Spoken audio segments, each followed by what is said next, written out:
Hello friends, welcome in my YouTube channel RV success. Friends, आज हम discuss करेंगे chapter 2 federalism political science of class 10th। Friends, इसके first video में हमने discuss किया था about the meaning of federalism and the different key features of federalism, और आज हम इसके आगे प्रोसीड करेंगे। लेकिन उससे पहले हम डिस्कस करेंगे उस आंसर के बारे में जिसका क्वेश्चन मैंने अपने प्रीवियस वीडियो में आपसे पूछा था। हमारा क्वेश्चन था, उत्तराखंड के वो 3 कौन से गांव हैं जिनको नेपाल अपना बता रहा है? तो इसका आंसर है गुंजी, कुटी और Nabi. Yes friends, please note it down, Gunji, कुटी और नाबी। फ्रेंड्स, ये उत्तराखंड के गांव हैं, लेकिन नेपाल ने हाल ही में हुए संसद अधिवेशन में अपने जो नेपाल का मैप है उसमें इन तीनों गांवों को अपना बताया है। और इतना ही नहीं, उसने यहाँ पर रहने वाले करीब 3000 लोगों को वहाँ की नागरिकता देने का भी न्योता दिया है। तो friends, let's start with the topic. अपने फर्स्ट वीडियो से हमने समझा कि एक आइडियल फेडरलिज्म वो फेडरलिज्म होता है जिसमें म्यूचुअल ट्रस्ट हो and agreement to live together, जहाँ पे लोग एक साथ रहना भी चाहें। तो इस तरह की जब कंडीशन होती है तो हम उसे फेडरलिज्म कहते हैं। तो फ्रेंड्स, अब हमारे माइंड में ये क्वेश्चन आता है कि कौन सी कंट्री ने कितना अपना पावर्स को कॉन्स्टिट्यूएंट यूनिट्स के बीच में डिवाइड किया हुआ है। तो इसका एग्जैक्ट आंसर किसी के पास भी नहीं है, क्योंकि it varies country to country.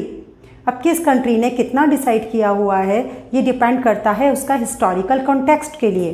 तो friends, there are 2 kinds of route through which federation have been formed. Yes friends, in 2 routes के क्या नाम हैं? Coming together federation and holding together federation, जो हमें ये बताती हैं कि किस कंट्री का क्या हिस्टोरिकल कॉन्टेक्स्ट था।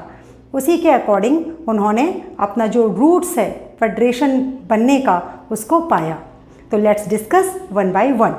First, coming together federation. Friends, when independent states come together by their own to form a bigger unit, this type of federation called the coming together federation। यहाँ पर सेंट्रल गवर्नमेंट और different constituent units यानी different states के पास अपनी अलग अलग power होती है। सेंट्रल गवर्नमेंट स्टेट गवर्नमेंट को किसी तरह का ऑर्डर पास नहीं कर सकता। यहाँ पर सबकी सारी इंडिपेंडेंट स्टेट्स थे जो अपनी इच्छा से अपनी सोवरेनिटी को, अपनी सिक्योरिटी को प्रोटेक्ट करने के लिए एक साथ आए और उन्होंने एक बिगर यूनिट बनाई कि हाँ, हम अकेले अकेले शायद कमज़ोर पड़ जाएं, लेकिन अगर हम मिल करके एक बड़ा स्टेट बना लेंगे, एक बड़ा कंट्री बना लेंगे, तो हमें किसी से डर नहीं रहेगा। तो इस तरह की फेडरलिज्म को कमिंग टुगेदर फेडरेशन कहा जाता है। Yes friends, we are having the examples here. USA, Switzerland and Australia, इतने बड़ी बड़ी दिखाई देने वाली ये कंट्रीज़ रियलिटी में इंडिपेंडेंट स्टेट्स का एक साथ मिलने से क्रिएट हुई हैं। Now move towards the second topic, holding together federation. Friends, when the bigger country decides to divide its power between the national government and the different constituent units. Yes friends, इसका best example है India. India जैसी बड़ी country जहाँ पर हम लोग starting से एक ही थे और हमने ये डिसाइड किया कि हमारी जो नेशनल गवर्नमेंट है ये स्टेट गवर्नमेंट के साथ अपनी पावर्स को शेयर करेगी। फ्रेंड्स, होल्डिंग टुगेदर फेडरेशन में हमेशा जो सेंट्रल गवर्नमेंट है उसके पास ज़्यादा पावर होती है comparative to state government. Friends, now the question is, what makes India a federal country? क्योंकि हमारे कॉन्स्टिट्यूशन मेकर्स ने कॉन्स्टिट्यूशन फ्रेम करते वक्त कहीं पर भी फेडरेशन या फेडरलिज्म जैसा वर्ड यूज़ नहीं किया, तो how can we say that our country is a holding together federation और we are following the federalism? हम ये कैसे कह सकते हैं? Let's discuss. फ्रेंड्स, हमारे कॉन्स्टिट्यूशन में सीधा सीधा फेडरलिज्म का वर्ड यूज़ ना करके हमारी इंडिया को यूनियन ऑफ स्टेट्स कहा गया है। Yes friends, union of states. Then हमारी कंट्री में डिफरेंट टीयर्स ऑफ गवर्नमेंट हैं। We are having the central government, state government as well as the local government after 1992। इसके अलावा जो फेडरलिज्म का एक और इम्पॉर्टेंट की फीचर था जिसके तहत कॉन्स्टिट्यूशन में डिफरेंट कॉन्स्टिट्यूएंट यूनिट्स की पावर का डिवीज़न साफ साफ लिखा होता है, मैंशनड होता है और कॉन्स्टिट्यूशनली उनको गारंटी दी जाती है। The same thing is here. Our constitution has 3 different list, जिसको कॉन्स्टिट्यूशन की लैंग्वेज में 3-fold distribution of legislative powers कहा जाता है। तो let's discuss about this distribution one by one. First, union list. Yes friends, हमारे कॉन्स्टिट्यूशन में एक जगह मेंशन है यूनियन लिस्ट करके। Friends, union list includes the subjects of national importance because we need a uniform policy for all and the union government alone can make laws on the given subjects in the union list. Yes friends, केवल और केवल union government का right है, उनके पास legislative power है कि वो union list पर दिए हुए सब्जेक्ट्स के ऊपर लॉज बनाएं। We are having the examples here. Defence of the country, banking, foreign affairs, railways, communication and currency. अगर इन पर सारे स्टेट्स में अलग अलग लॉज बनने लगे तो सोचिए कितना ज़्यादा टेंशन हो जाएगा, किसी को कुछ समझ में नहीं आएगा एंड पूरी कंट्री में एक अव्यवस्था सी फैल जाएगी और यूनिफॉर्मिटी नहीं रहेगी। दैट्स वाई जो यूनियन लिस्ट है, इस पर लॉज बनाने का अधिकार सिर्फ और सिर्फ यूनियन गवर्नमेंट का है। Now let's move towards the second topic, state list. Friends, the state list contains the subjects of state importance and local importance such as police, trade, commerce, agriculture, etc. And friends, the state government alone has the power to frame laws on these topics which are mentioned in state list.